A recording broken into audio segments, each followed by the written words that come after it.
My father lifted his glass and told 26 relatives. Rachel left her unit when things got dangerous. The army moved her before it became a scandal. My mother nodded beside him. The private dining room door opened before I could answer. A man with a cane stepped inside, looked directly at my father, and said, "Sir, I was the unit she supposedly abandoned." Then he turned to me. Captain Lawson carried me out, while the vehicle was burning. Every fork in the room stopped moving. But the worst part was not that a stranger knew the truth. It was that my parents had been given the truth 2 years earlier, and chose the lie anyway. My name is Rachel Lawson. I was 36 that night, an Army transportation officer, and my parents' 40th anniversary dinner was supposed to be the first quiet family event I had attended in months. I came in a navy dress instead of a uniform, because my mother had asked me not to make the evening too military. She said people wanted to celebrate a marriage, not hear about deployments.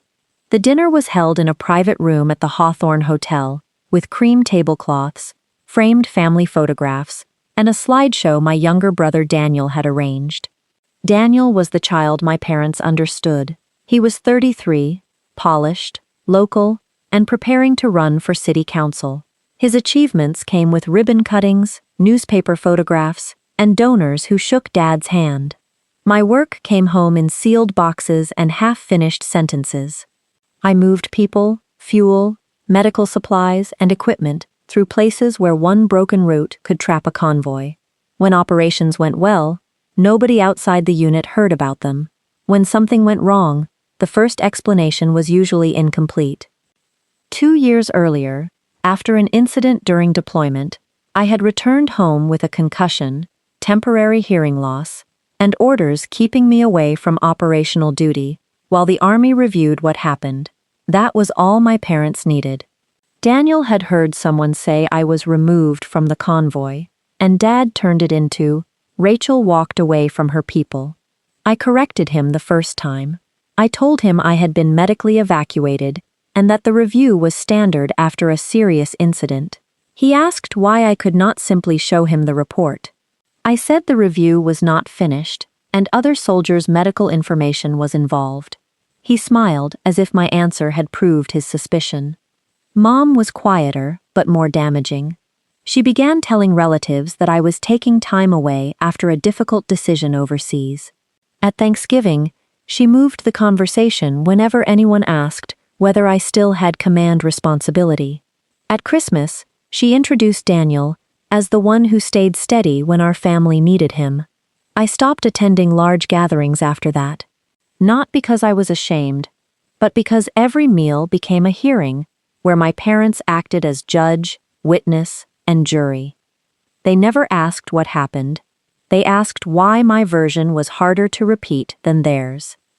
3 months before the anniversary dinner, Aunt Celia called and said my mother wanted to repair things. Celia was Mom's older sister and the only relative who had asked me a direct question, "Did you leave anyone behind?" I answered, "No." She believed me before I offered a single detail. Mom later called and said, "Your father may have misunderstood some things." That was the closest she had come to an apology. I agreed to attend because 40 years of marriage mattered, even if my place inside that marriage's family had become conditional. The evening began carefully. Dad hugged me in the lobby. Mom complimented my dress. Daniel asked whether I was still working in planning, as if my promotion to major had been a temporary administrative detail.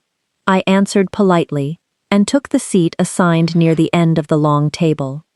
The slideshow opened with childhood photographs. Daniel's graduation received 6 images. His first office received 4.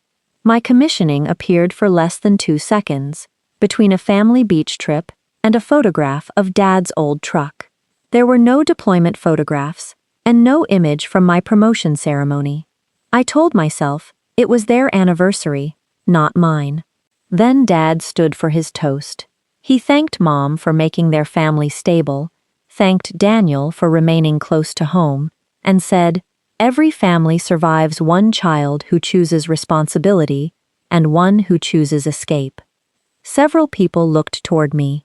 Daniel stared at his plate. Mom did not interrupt. Dad continued, "We love Rachel, but love means being honest. When her unit needed leadership, she left. The army handled it quietly, and we decided not to embarrass her." That was when I pushed my chair back. I did not raise my voice. I said, "You do not get to use my silence as evidence." Dad lifted one hand and said, "Not tonight, Rachel. This is a celebration." The door opened behind him.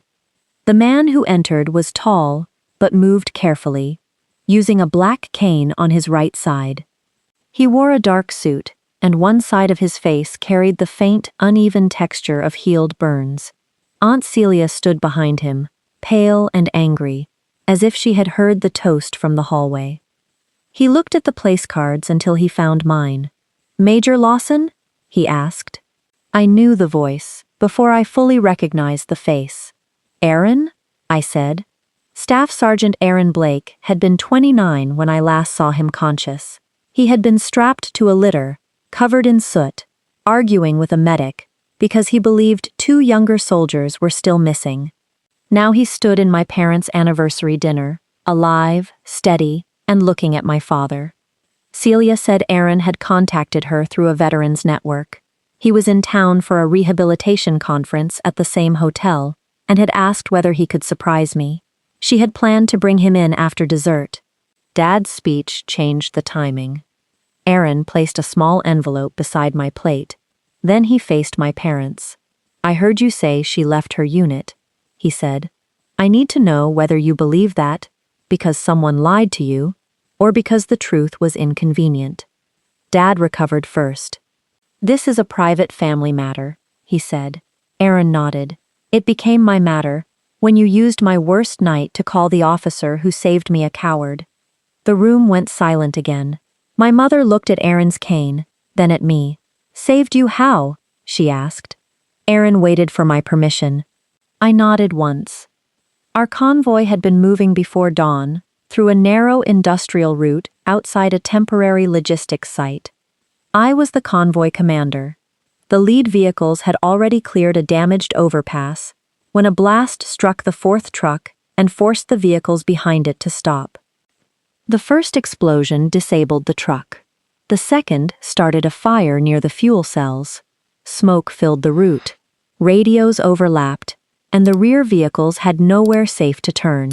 We had trained for disabled vehicles, fire, and casualty evacuation.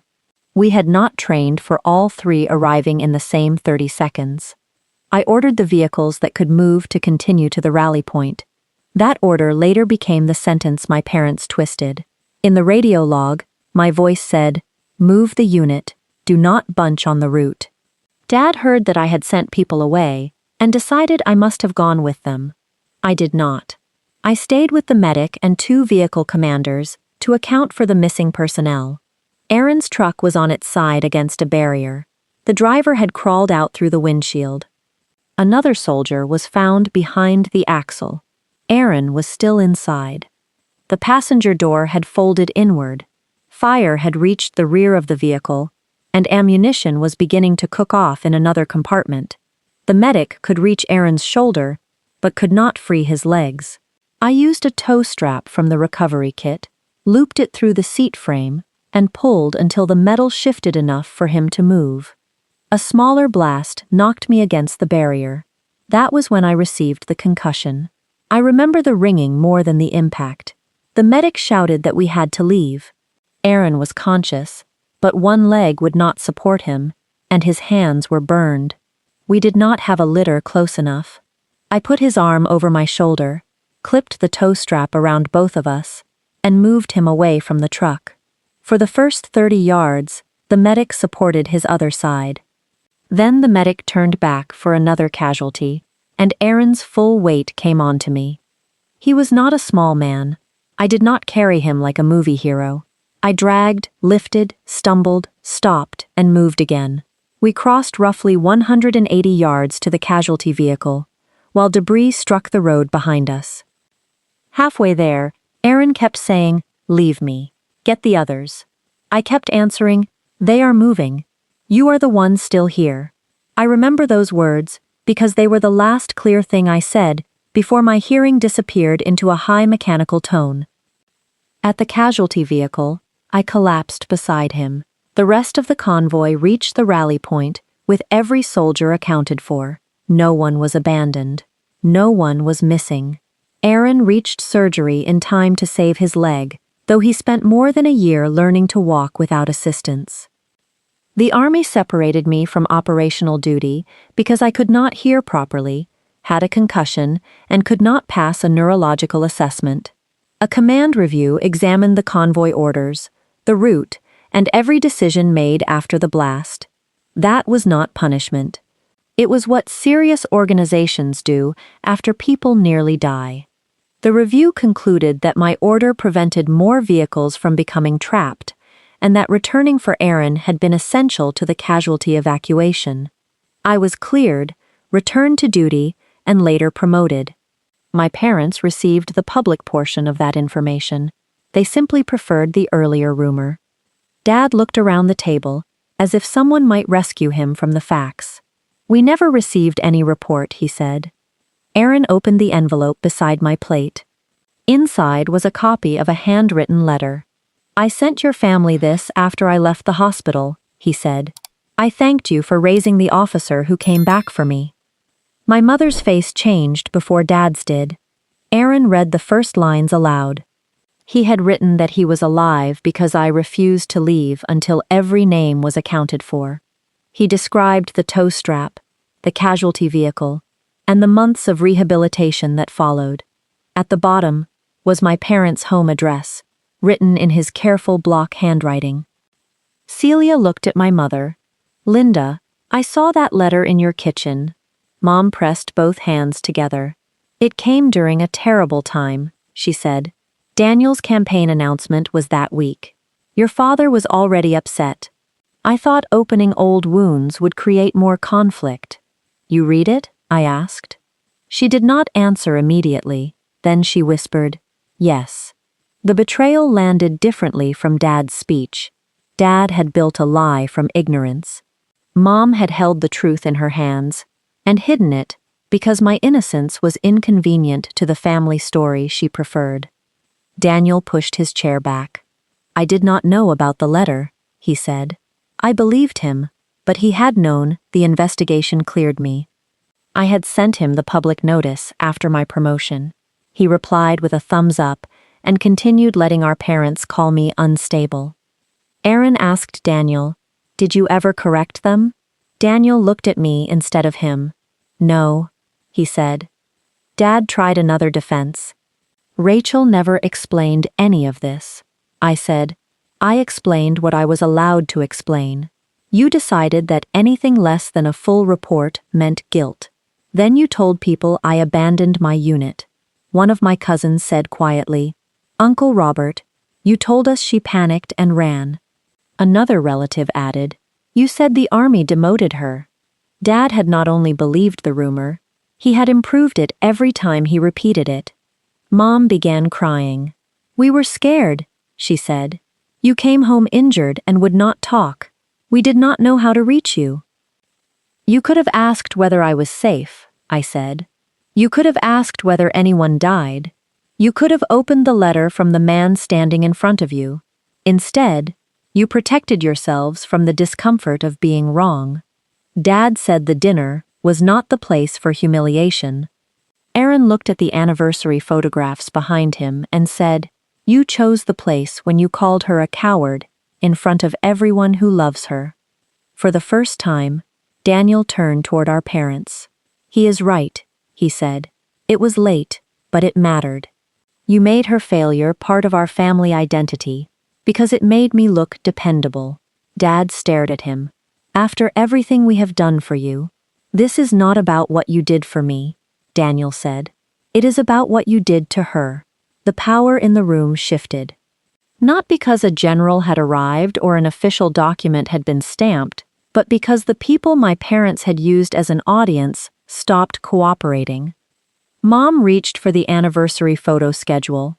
"We can fix this," she said. "Aaron can join the family photograph. Rachel can stand beside us, and we will explain later." I almost laughed. They wanted the man they had erased to become evidence that they were loving parents. They wanted a photograph capable of replacing the truth before dessert arrived. "No," I said. "Aaron is not a prop, and neither am I." I stood and asked Celia whether she wanted to join us downstairs for coffee. Daniel said he would come too. Aaron picked up his cane. Dad remained at the head of the table, surrounded by photographs of a family he had narrated, until the real people no longer fit. Before leaving, I told my parents what accountability would require. They would send a written correction to every person they had told I abandoned my unit.